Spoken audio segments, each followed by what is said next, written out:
गांव से कुछ दूरी पर घने जंगलों के बीच एक रहस्यमय झरना था।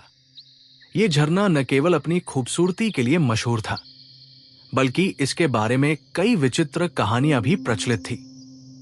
लोग कहते थे कि झरने के पानी में जादू है और जो भी इस झरने से जुड़ा जादुई कमल पा लेता, उसकी हर मनोकामना पूरी हो जाती है। लेकिन ये कमल तक पहुंचना इतना आसान नहीं था, क्योंकि झरने के पास कई खतरनाक बाधाएं थी। गांव के 3 युवक अर्जुन, दीपक और रवि हमेशा से ही रोमांचक कहानियों के दीवाने थे। उन्होंने तय किया कि वे इस झरने की सच्चाई का पता लगाएंगे और जादुई कमल को प्राप्त करेंगे। तीनों ने अपने सफर की तैयारी की और एक सुबह जल्दी ही जंगल की ओर निकल पड़े। जंगल घना और रहस्यमयी था। चारों ओर ऊंचे ऊंचे पेड़, झाड़ियां और जानवरों की आवाजें थी। सफर के पहले दिन ही उन्हें महसूस हो गया कि ये यात्रा आसान नहीं होगी। रास्ते में उन्हें एक बूढ़ा आदमी मिला जो लकड़ियां काट रहा था। उसने युवकों को चेतावनी दी, झरने की ओर मत जाना। वो जगह जितनी खूबसूरत है, उतनी ही खतरनाक भी। लेकिन युवकों ने उसकी बातों पर ध्यान नहीं दिया और अपनी यात्रा जारी रखी। जंगल में चलते चलते वे एक ऐसी जगह पहुंचे जहां रहस्यमयी धुआं चारों ओर फैला हुआ था। धुआं इतना घना था कि आगे का रास्ता देख पाना मुश्किल हो रहा था।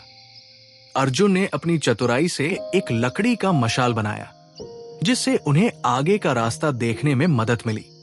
धुआं धीरे धीरे कम होता गया और वे आगे बढ़ने में सफल रहे। आगे बढ़ते हुए उन्हें एक तेज बहाव वाली नदी मिली। उस पर कोई पुल नहीं था। नदी को पार करना बेहद मुश्किल लग रहा था। दीपक ने सुझाव दिया, हम लकड़ियों से एक नाव बना सकते हैं। उन्होंने पास के पेड़ों से लकड़ियां काटकर एक छोटी नाव बनाई।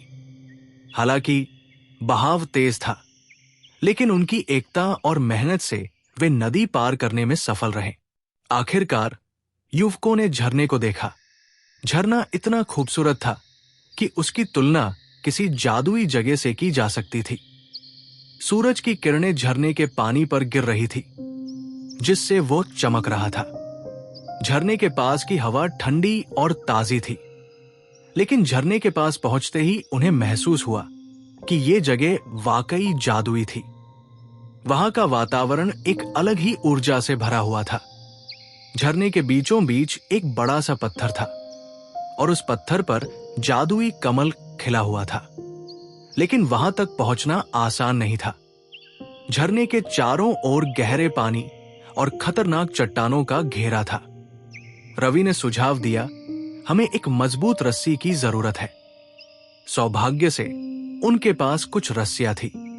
अर्जुन ने रस्सी का एक सिरा पत्थर पर फेंका और किसी तरह खुद को झरने के पास तक खींच लिया। जैसे ही अर्जुन ने कमल को छुआ, पूरे झरने के रंग बदलने लगे। पानी नीले से सुनहरे रंग में बदल गया। झरने से एक गूंजती हुई आवाज आई, तुमने जादुई कमल प्राप्त कर लिया है। लेकिन इसे पाने की असली कीमत तुम्हारे दिल की सच्चाई और नियत है। अर्जुन ने जवाब दिया, हम ये कमल अपने लिए नहीं, बल्कि अपने गांव के भले के लिए लाए हैं। आवाज शांत हो गई और कमल की चमक तेज हो गई। युवकों ने कमल को सुरक्षित रखा और गांव लौट आए। गांव में कमल लाते ही हर ओर खुशहाली फैलने लगी। खेतों में उपज बढ़ने लगी, सूखा खत्म हो गया और हर कोई सुखी हो गया। ये कहानी हमें ये सिखाती है कि सच्चा साहस, एकता और नियत की पवित्रता से हम किसी भी कठिनाई को पार कर सकते हैं। जादुई कमल सिर्फ एक प्रतीक था, लेकिन उसकी असली ताकत उनके नेक इरादों में थी। विचित्र झरने की जादुई कमल न केवल रोमांचकारी यात्रा की कहानी है, बल्कि ये हमें प्रेरणा भी देती है कि अच्छे कामों के लिए की गई मेहनत कभी व्यर्थ नहीं जाती।